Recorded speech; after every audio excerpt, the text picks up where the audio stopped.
welcome to another edition of Agenda 2063 TV show, the only show in Ghana, the region and continent, telling authentic stories about Africa's integration.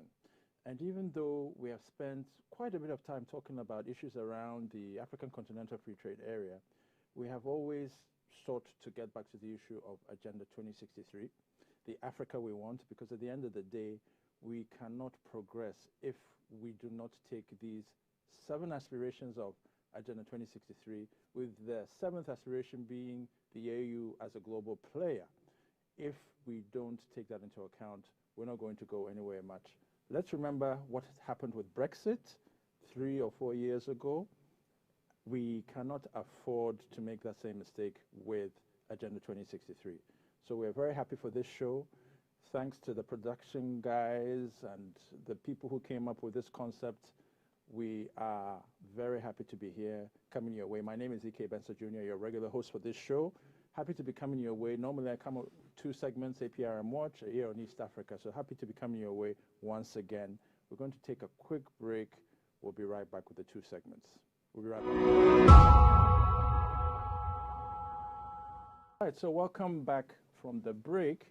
And welcome to APRM Watch. This is the segment where I give you updates on everything to do with the African Peer Review Mechanism. Now, if you're watching the APRM Watch for the first time, the APRM Watch is the space where I give you developments around the Africa Peer Review Mechanism, which is the AU's agency for ensuring that member states keep up to tabs on what each other is doing. So normally what they do is that they're making sure that they're doing peer review of each other. Right now, APRM team, one APRM team is in Kenya. They're doing targeted reviews. Now, the targeted reviews are reviews ensuring that the things that they have set about to do to comply with parameters of governance in their country are being complied with. I personally am very happy to see that the targeted review is in Kenya, because I will not talk about APRM without talking about Kenya, because Kenya and Ghana were one of the countries that really spearheaded the APRM, and Kenya really has bypassed Ghana in many shades and ways and so on and so forth. But what we can say is that Kenya is domesticating the Africa peer review parameters in ways in which we have yet to see. So they're doing it at the county level, and they're doing it at the local level as much as possible. So the targeted review, right now what we are reading is that for the targeted reviews that they have, they're doing something that they call the Big 4, which are some of the 4 big points that they want to specify on. I think, so the team currently is in Kenya, and they're going to be there, I think, for the next couple of days. And then they will leave, making sure that Kenya has done all the necessary things it needs to do on the peer review parameters and targets that it has set. In the meantime, just giving you some quick updates on the Twitter feed of the APRM. And I can tell you that with the Twitter feed, there's one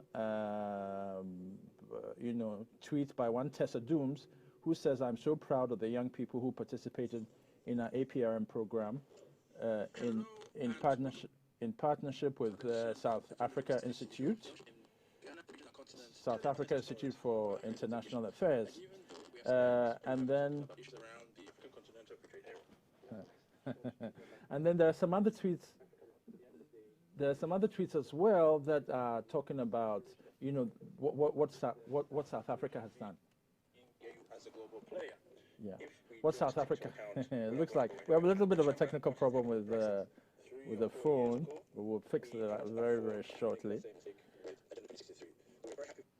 So thanks to the production guys and the people who came. So basically, we're cutting it.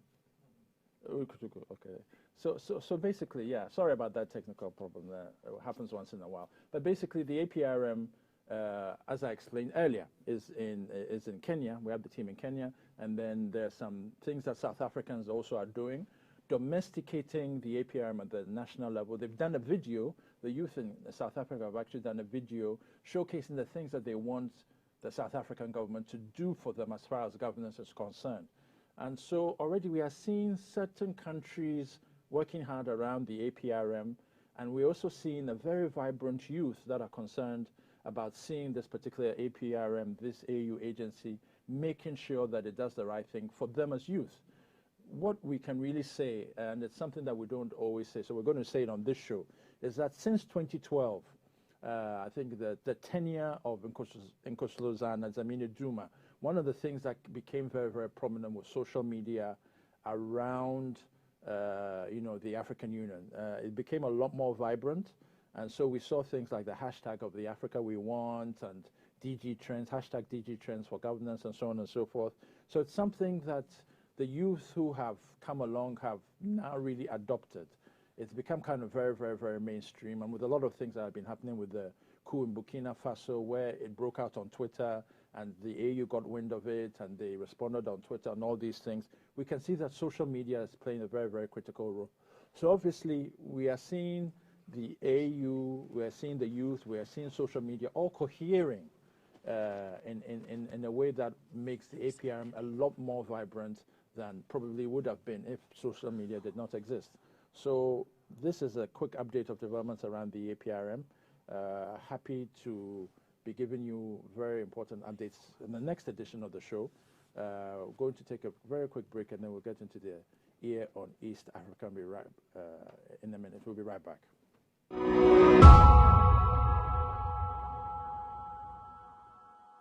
So welcome back from the quick break. And here in East Africa is always another favorite of mine. East Africa is a region where I always like to wax lyrical, extol the virtues of developments around East Africa, because as a West African looking at the region, I feel that even though in West Africa there's a kind of what some of us would call exceptionalism through ECOWAS because of peace and security that ECOWAS does very well, I think East Africa, some of the things that they can do a lot better is around good governance, and especially because when it comes to good governance and peace and security issues, I think East Africa frankly needs to import West Africans to come and do that, because West Africans can wear the T-shirt on the coups. We've been through the coups. We've been through peace and security challenges, and we can tell the story very succinctly and coherently. East Africa can learn a lot from West Africa on that front.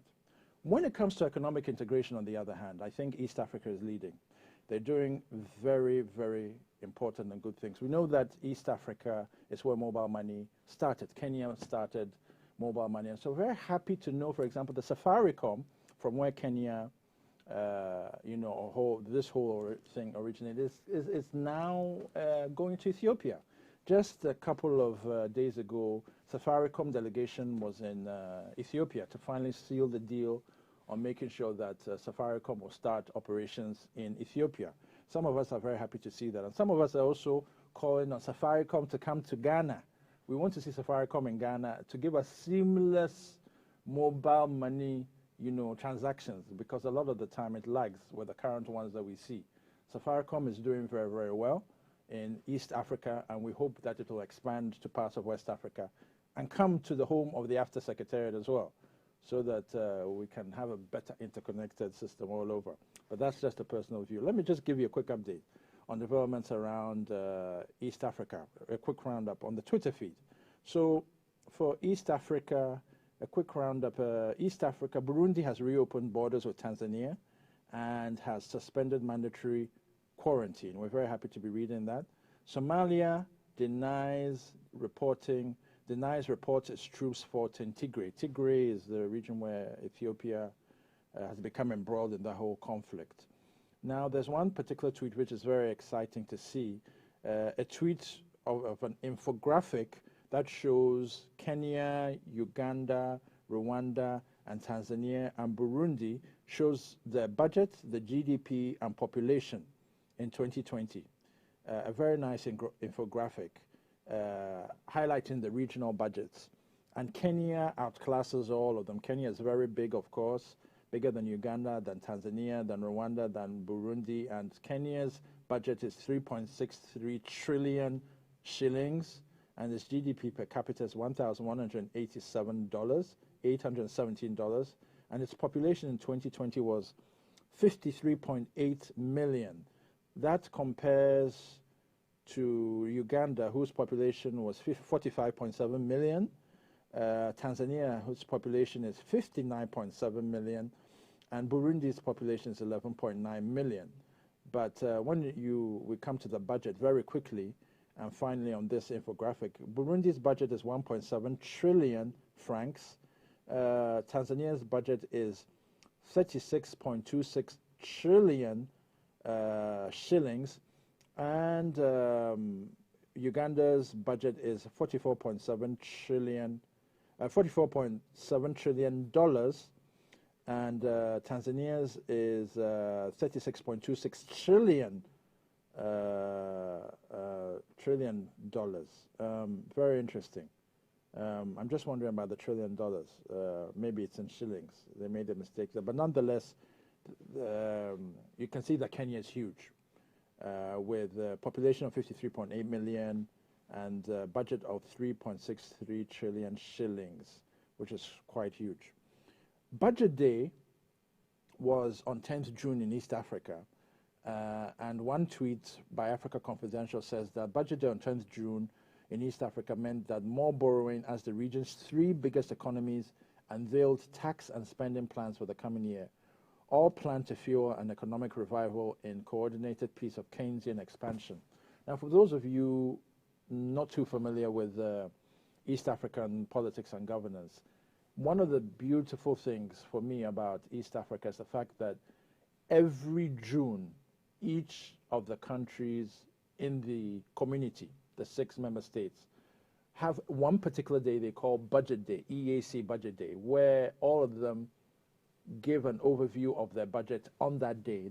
Last year, I think it was on 12th June, but this year it was 10th June. So on that day, on Twitter, social media, wherever, Kenya will tell us what their budget was on that day, what they're using for infrastructure, what they're using for whatever, whether it's roads, what they're using for food, for consumers. Uganda will do the same thing on its social media. Rwanda will do the same thing. Tanzania will do the same thing. So you will leave that day being able to compare Kenya's budget with Uganda's, with Rwanda's, and say that, oh, okay, so on this thing, on infrastructure, Kenya is spending more than Rwanda, is spending less on consumer. This is the kind of thing we need to see in West Africa. Some of us are calling for this. We don't know when it will come by ECOWAS. So ECOWAS, if you are watching, we need an ECOWAS budget day for this. It's very important, where all 50 member states are able to have a budget day that says, this is what Ghana, Nigeria, Senegal, Liberia, Cape Verde is spending on this day, on this. So these are the kind of things that will help make our integration a lot more coherent in some of our views. So, and it'll all be part of the Agenda 2063, the Africa we want. At least it's all about money. We cannot do anything without money. So if we can sort that out, have one day, as East Africa does, where each member state explains their budget, I think that would be really good. So just rounding up on this very quickly on what's happening else in East Africa. Today, there's some discussions on agribusiness in a webinar in East Africa. They said that in East Africa, the sector agribusiness contributes around 2/3 of the regional GDP, and it serves as a solid base for East Africa's industries. On some sad stories, UNHCR condemns forced return of 3 refugees from Djibouti to Ethiopia. There's also some stuff about climate change, where there's a deadline that are coming up. And finally, on African Business Magazine, it says that in what was Africa's worst recession in half a century, East Africa showed its resilience by achieving positive growth with an estimated 0.7% growth in 2020. And there's a webinar underway to ensure that the conversations around East Africa continue. So this really is just a quick roundup of developments on Twitter on what's happening around East Africa.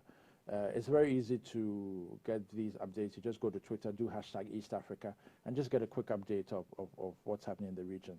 But as and when practicable, with each episode, we'll come up with different stories around East Africa as well. So thank you very much for this update. We're going to take hopefully a short break, right? We're taking a short break, and then we'll be right back with our key main guest, who is very happy to be here and has been very patiently waiting for us to have the interview with her. We'll be right back.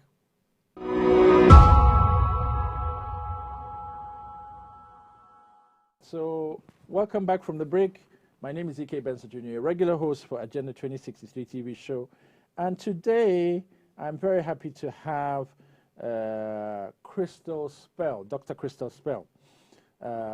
You'll be doing a lot of talking. I'm only doing some quick questions here and there. I want to make sure this is a conversation. But the whole idea is to get you to talk about your experience, because you had a webinar a couple of weeks ago, right? Unfortunately, some of us were not able to participate. But so I think what we can do is get you to tell us, first of all, a bit about yourself, because it's not every day that you're in Ghana. You're in Ghana for a particular reason. Unfortunately, you're going back. But still have some months. You're going to be here for a couple of months. But tell us a little bit about yourself first, and then what you're doing at Legon, and then we can segue that into the webinar that you did, what it was about, and then we can go into the other discussions on the state of Africa's migration. So go ahead, Christal. Hello, I'm Christal Spel, and Dr. Spel, and I have a PhD in social and public policy from the University of Helsinki, and I've been in Finland for a long time. And I had a short working experience in South Africa for 2 years. I was at the University of South Africa, where I had a postdoc position. I also have a background in micro and small business development. I've moved away from that for now. Women will be very happy to hear about that. I think in this area of AFTA, that's very important, the micro, small, the micro, small business. I kind of try to integrate it into my work also. But mainly now I'm working on migration governance and also the well-being of Africans. Very quickly, why the migration, why the well-being of African migrants? I've always felt that probably it's because I've been a migrant for about 15 years in Finland. And there I've had the opportunity to meet so many Africans from different parts of the continent, right? And when you're outside Africa, you know, you don't identify as your national. You identify more as African. So you start talking with Kenyans, with people from Ghana, South Africa, and then there is these tensions that normally exist between Africans, you know, like Ghana, Nigeria, South Africa, There's more solidarity. There's more solidarity when you're abroad. Then we are all Africans, and so you begin to talk with people, and then you get to understand the different problems that people are facing. But also, it's not just about the problems they are facing in Finland. Then they begin to talk about things happening in their countries and things other Africans are experiencing in different parts of Africa. So for me, that kind of was kind of like the foundation of my interest in migration studies, African migration, that is. And in particular, in reading your very impressive profile, you're talking also comparing Kenya with Ghana and around healthcare. Please tell us a little bit about that. That is basically the work I'm doing now. Now I'm looking at the social and economic rights of African immigrants in Africa, and I'm using Ghana and Kenya as the case studies. Ghana, I'm using it as an ECOWAS country where, like you said earlier on in your discussion, ECOWAS countries, we've gone very far in some particular areas, and like this mobility is one thing that we've been doing very well. Like with your ECOWAS passport, you can travel from one place to the other within the ECOWAS region, within the West African region, so you could do that. But in East Africa, the experience is a little bit different. And I have this idea that we need to, I have this idea that we need to compare what is happening in West Africa to what is happening in East Africa, so that we could learn best practices, but also try to see what also things that are not going well, and then how can we improve them. So what I'm doing now, I'm looking at I'm now looking at the inclusion of African immigrants into social services, and I'm focusing on healthcare and also livelihood opportunities. In Ghana, you know, we have these laws concerning informal sector where Africans are not allowed to trade in the informal sector. Yes. They don't have this in Kenya and other East countries. So I feel this is something we can look at and actually understand within this context of regional integration. I think it doesn't have something to do also with, I think, the laws of the maybe investment agencies. Because, for example, in Ghana, Ghana has the Ghana Investment Promotion Center. And there's a particular, the reason why there's a lot of tension, for example, I'm sure you've heard about the GUTA, the Ghana Union Traders Association challenges. The fight with Nigeria. The fighting with Nigeria. It's always because it turns out that the GIPC, the investment agency, has not, the regional integration project under ECOWAS is far more advanced than the GIPC laws in Ghana. So even though the ECOWAS laws are binding as far as freedom of movement protocol is concerned, the GIPC has to play catch up to what ECOWAS has done. So you will find that some people don't understand. They feel that, we are in Ghana, so why should we allow Nigerians? And then they're forgetting that they are part of ECOWAS. Yeah, but Ghana also have ratified the laws. So yes, Ghana actually, in terms of policy, they have accepted that this is what they will do. That immigrants from West African, at least, they have the rights to reside. They have the rights to business, and they will be treated like Ghanaians. And we have like Ghanaians in other African countries that are living and trading, right? But in reality, there's still these laws, internal laws, that actually prohibit access. And this is these are like the details in terms of regional integration that don't really come out when you just talk about mobility across a country or the rights to move around Africa. I like what you use, the term that you use, mobility. It's very important because, in fact, the reason why I remember it is because I was struck by it when it came time for your webinar a few weeks ago, that now, under the African Continental Free Trade Area, they're talking about the mobility component of AFTA. The mobility component being freedom of movement, migration, which is a very, very critical part of AFTA. Tell us a little bit, for example, about why, in your research, why is it that countries like Kenya, Uganda, East Africa, they don't have those challenges that we in West Africa we do?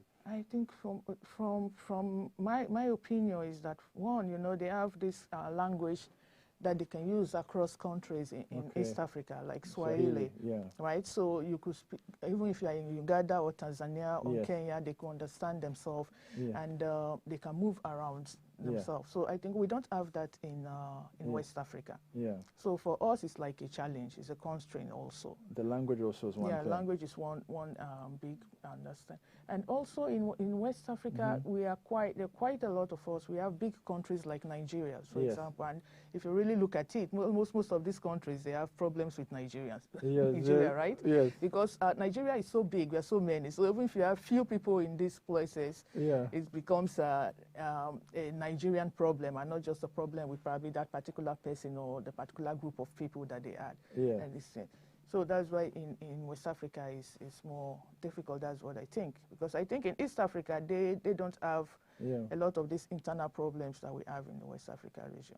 They don't. And tell us a little bit about why you chose the healthcare. Did you choose it because of the current pandemic we are in, or it was something that you had already wanted to do? The healthcare, when I was doing my PhD research, health was one of the reasons why people will leave their businesses. Immigrants. They will move. Why they may stop doing businesses. It was a very big issue because all over the world or in Africa? Well, I mean, from my study, but when looking at it logically, it makes sense also because if you're sick, you can't go to the market, right? And then if you're a small trader, a small-scale trader, it becomes very important because you are the manager, you are the sales boy, you do everything in that business. So when you're sick, your business basically closes. And most times these businesses, they support like the whole family. So if it closes, so there is this trickle effect that affects everybody. So to me, health, I relate health then to livelihood. Okay.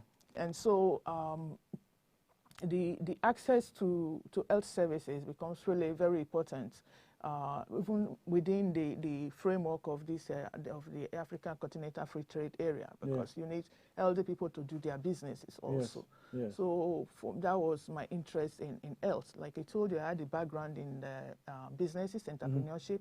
So I'm trying to look at how the access to health also affect livelihood, and also in terms of when these policies are made for migration governance, how they take into consideration the fact that immigrants that are working here also, they need access to health services, and all this are taken into consideration. So we're talking, or we're speaking to the issue of the state of Africa's migration governance. Now, for some who are watching, they'll be wondering, okay, Africa, we know what Africa is as a continent, but the migration governance, maybe you can help unpack that for those who might not understand. Oh, okay. That there's a whole governance around migration, from institutions to dynamics that to people need to know. International interests. I think the one thing migration governance is because, like government, you know, like there's different interests that are involved in migration. It's not just about crossing borders alone. Migrants immigrants in the country, when they come in, they need to use services. And so the government needs to plan also the number of people they want and what category of immigrants they want. All these things are the factors, specific factors that the government need to take into consideration in allowing people.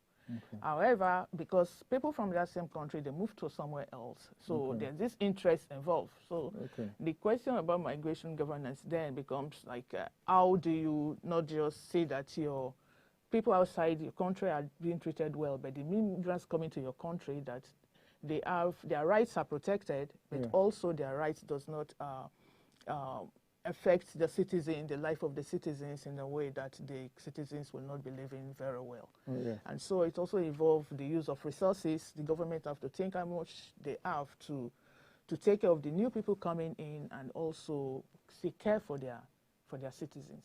In Africa, it's complicated because, remember, in Africa, it's like this developing context, right, where the government already have challenges with their own citizens. Now, if we talk about, like, I'm working on healthcare, access to healthcare for immigrants, right? But then, even citizens in Ghana, in Nigeria, they have problems with accessing healthcare, for example. But so it becomes kind of really complicated for the government. But at the same time, like the international rights for immigrants say that even if you don't have enough resources, it's not a reason to ignore the rights of people. So the government needs to be able to manage and balance. And balance all of this, while at the same time protecting the rights of the citizens and then the rights of the immigrants. One country that comes out for special mention a lot of the time when we talk about migration is Uganda. I'm sure you will know. Why is it that Uganda, what has Uganda done so very special, that reason for which it's become, let's say, famous for accommodating, when Uganda is a large country with its own challenges as well? Uganda and I think Rwanda also, they are also welcoming to Africa. I think these two countries, they are example of countries that are focused on the fact that the borders are created by the colonial masters. And they've come to understand that their own development and their own success also depends on the development of other African countries and other Africans. So they are more open to Africans. And at least at the policy level, at the government level, so they are more welcoming. So you don't have situation where it is the government that will be the one criminalizing other African immigrants that are in their country. Like what, for example, we have in South Africa, we're having a lot of bad experience from the government. And bad rhetorics also concerning African immigrants, like they are criminals, they bring diseases, almost similar to what you will hear outside the continent. But Uganda is free, they are open, so I think that is good. In your view, as someone who has also studied in South Africa, why does South Africa have that problem?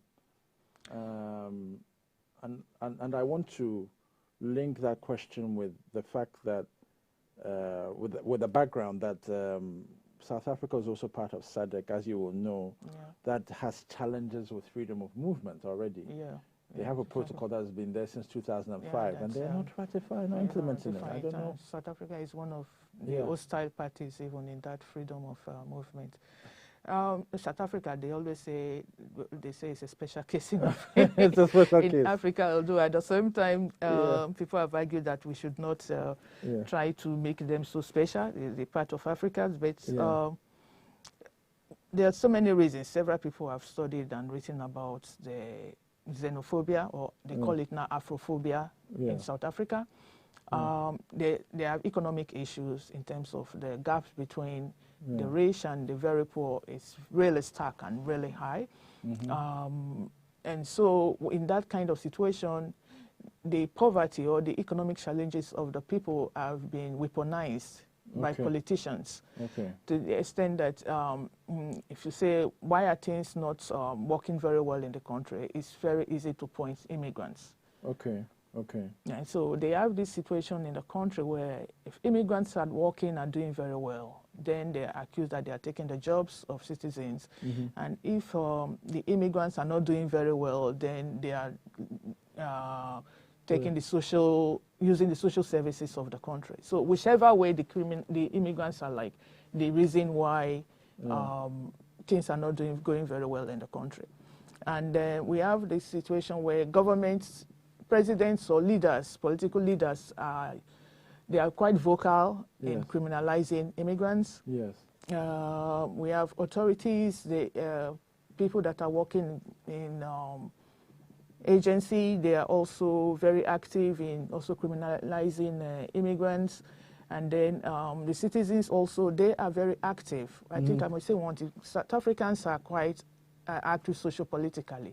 They are involved in the political process. They want their voices to be heard. And then they protest a lot, you know. They are really quite active citizens. And then in this way, so the immigrants are the first people they attack.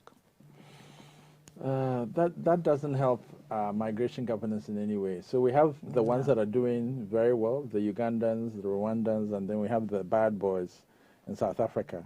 But generally, are you encouraged by what the AU, for example, is doing with the creation of new institutions around migration? For example, there's going to be something in Morocco, something in South Sudan, something in Mali, 3 whole institutions around migration. Will it help with the work that you are doing as well to know that the AU is also being a little bit more proactive in the way that it pays attention to migration issues? Sorry, can you take that picture, that question again? Okay. I think my daughter is trying to reach me.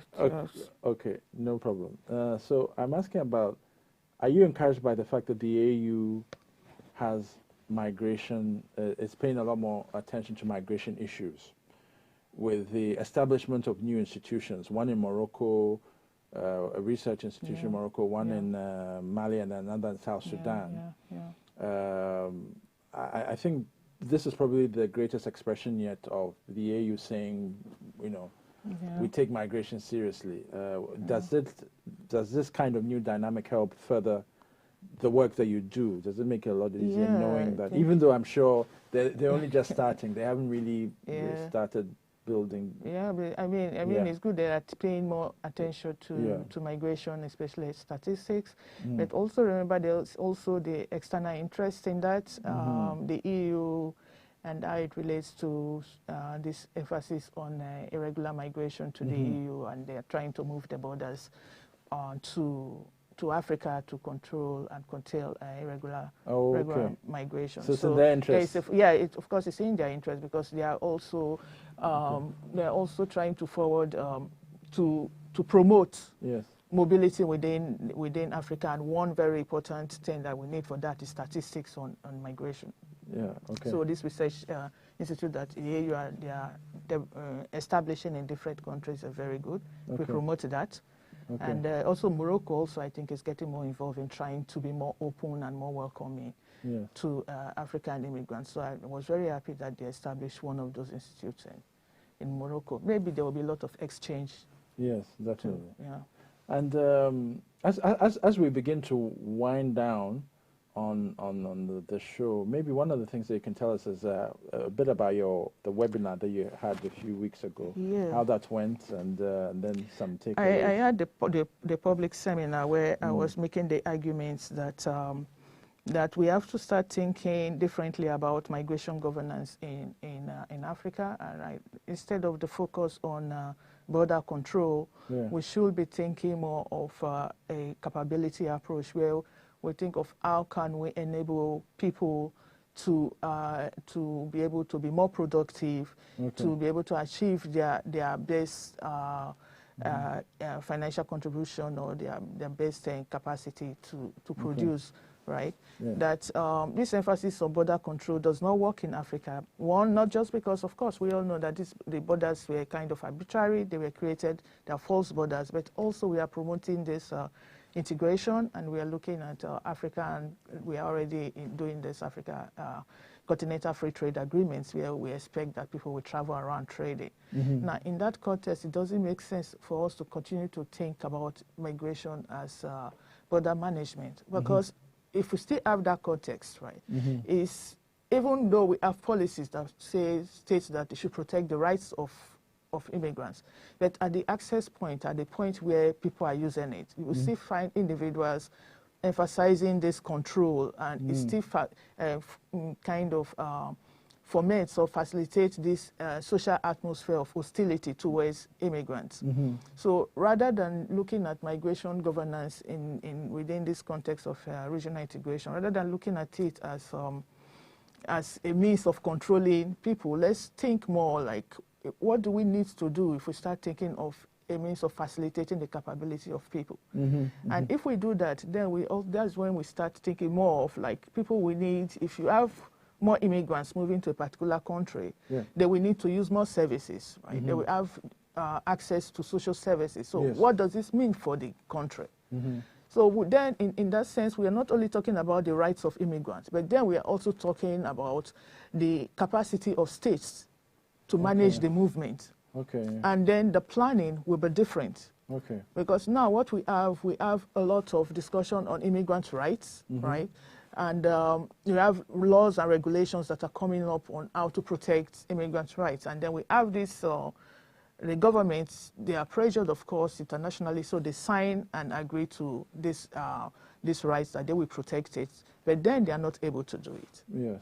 But then nobody asks the question that, okay, what capacity do they need to do this, and how can it actually be done? And I think if we begin to think that way and bring the resources and capacity of state into the discussion, then what we come at may be different from what we are having now. And I think it's a way of also trying to prevent situations like South Africa, where you have Afrophobia that is so bad in other new countries, because now that people are able to move around, immigrants will be moving to different countries. And so if nothing is done, we still have a situation where violence and hostility will be created in different pockets or different areas of Africa.